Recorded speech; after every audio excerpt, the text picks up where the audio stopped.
நடிகர் ரவிமோகன் அவர்கள் நல்லவர், ஸ்வீட்டு, ரொம்பவே சார்மிங் அப்படின்னு கெனிசா ஃப்ரான்சிஸ் சொல்லியிருக்கிறதாக சில விஷயங்கள் வெளியாகிருக்கு.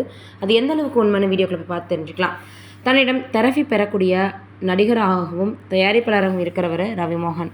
அவர் ரொம்பவே நல்லவர் அப்படின்னு பாடகியும் தெரபிஸ்ட்டுமான ஹெனிசா ஃப்ரான்சிஸ் தன்னுடைய அன்றும் இன்றும் வீடியோ பற்றி பேசியிருக்கிறாங்க. பாடகி ஹெனிசா ஃப்ரான்சிஸினுடைய லேட்டஸ்ட் இசை வீடியோவான அன்றும் இன்றும் கௌரவ தோற்றத்தில் வந்திருக்கிறாரு ரவிமோகன். பாடலின் கடைசியில் ரவிமோகனை பார்த்த ரசிகர்கள் உற்சாகம் அடைஞ்சிருக்கிறாங்க. அவர் வரக்கூடிய காட்சியை பார்க்கவே அன்றும் இன்றும் வீடியோவை ரிப்பீட் மோடில் பார்க்குறாங்க ரசிகர்கள். ஹெனிசா பாடி ஆடிய அந்த பாடலுக்கு பலரும் டான்ஸ் ஆடி வீடியோ எடுத்து அதை சமூக வலைதளங்களில் வெளியிட்டு வராங்க. அப்படி மக்கள் ஆடிய வீடியோக்களை தொடர்ந்து சமூக வலைதளத்தில் வெளியிட்டு தன் மகிழ்ச்சியை வெளிப்படுத்தி வராங்க ஹெனிஷா. இந்த நிலையில் இவங்க பார்த்திங்கன்னா சமீபத்தில் கொடுத்த பேட்டியில் ஒரு பெண் தன் சோல்மேட்டை கண்டுபிடிக்க எடுக்கக்கூடிய முயற்சி பற்றியது தான் அந்த பாடல். என் வீடியோவில் ரவிமோகன் வந்தது ரொம்பவே பலம், அவர் ஸ்வீட்டு, சார்மிங்கு, ரொம்ப நல்லவர். ரவிமோகனினுடைய ஆதரவு இந்த வீடியோ பாடலை மேலும் 100 மடங்கு சிறப்பாக வர்றதுக்காக உதவி பண்ணியிருக்கு. என் பாடல்கள் எல்லாமே என் வாழ்க்கையை பற்றியது தான். வீடியோவுக்காக பாடல் பாடும்போது சரி, மேடையில் பாடும்போதும் சரி, என் கவனம் எல்லாம் பாட்டில் மட்டுமே இருக்கும்.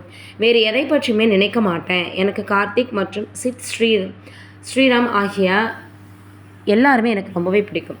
ஸ்வேதா மோகனினுடைய தீவிர ரசிகை நான். முடிந்தால் அவரின் குரலை திருமணம் செய்து கொள்ள நான் விரும்புகிறேன். ஹரிஹரன், ஏஆர் ரகுமான், சலீம் சுல்தான் ஆகியோர் தவிர செய்ய முடியாது. எப்போதுமே சிறந்த படைப்புகளை மட்டுமே கொடுப்பாங்க அப்படின்ற மாதிரி சொல்லியிருக்கிறாங்களா. இப்போ இவங்க இப்படி பேசியிருக்கிறது மிகப்பெரிய அளவில் சமூக வலைதளங்களில் வைரலாக பரவி வந்துட்டுருக்கு. இது ஒரு பக்கம் இருக்க, இன்னொரு பக்கம் பிரபல நடிகையான ஷெபாலியினுடைய விசாரணை, அதாவது அவங்களுடைய மரணத்து தொடர்பாக விசாரணை நடைபெற்றிருக்கு. அதில் மிகப்பெரிய அளவில் பரபரப்பான தகவல் வெளியாகியிருக்குதான். இந்திய நடிகை ஷெபாலி சரிவாலா, இவங்களுக்கு 42 வயதாகுது. திடீர் மரணம் திரையுலகில் பெரும் அதிர்ச்சியை ஏற்படுத்தியிருக்கு. விசாரணையில் அவரோட மரணம் குறித்து வெளியாக இருக்கக்கூடிய தகவல் பரபரப்பை ஏற்படுத்தியிருக்கு. கடந்த 2002ஆம் ஆண்டு காந்தலாகா ஆல்பம் பாடல் மூலமாக பிரபலமடைந்தவங்க நடிகை ஷெபாலி சரிவாலா.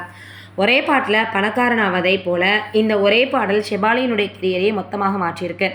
இவர் பெரிய அளவில் திரைப்படங்கள் பண்ணலைன்னா கூட அவரின் காந்தலாகா பாடல் கிட்டத்தட்ட 4 நூற்றாண்டுகள் கடந்தும் ரசிகர்கள் மத்தியில் பிரபலமாக இருந்துச்சு.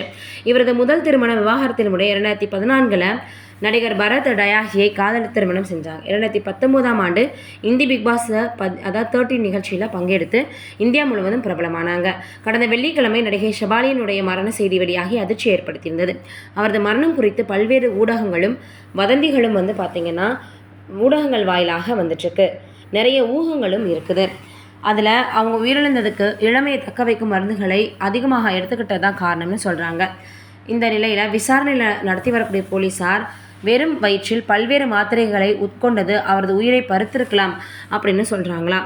சம்பவம் நடந்த அன்று வெள்ளிக்கிழமை நடிகை ஷெபாலி வீட்டில் பூஜைக்காக உண்ணாவிரதம் இருந்ததாகவும் மதியம் அவங்க இளமையை தக்க வைப்பதற்கான ஊசி மருந்தை எடுத்துக்கொண்டு இருக்கிறதுக்கான வாய்ப்பு அதிகமாக இருக்குன்னு சொல்கிறாங்க. இரவில் வழக்கமாக அவங்க உட்கொள்ளக்கூடிய மாத்திரைகளை வெறும் வயிற்றில் சாப்பிட்டதாகவும் இதனால் அவரது உடலில் இரத்த அழுத்தம் வேகமாக குறைந்து உடல் நடுக்கம் ஏற்பட்டதாகவும் சொல்லப்படுது. இதனால் இப்போ பெற்றோர், கணவர் அப்படின்னு வீட்டில் வேலை செய்கிறவங்கன்னு 10 பேர்கிட்ட வாக்குமூலங்கள் வாங்கி பதிவு செஞ்சுருக்கிறாங்களா. என்ன நடந்ததுன்றது விசாரணையினுடைய முடிவில் தெரிய வரும். நம்மளுடைய சார்பாக நடிகையினுடைய ஆன்மா சாந்தி அடையணும்னு கடவுளை வேண்டிக்கலாம்.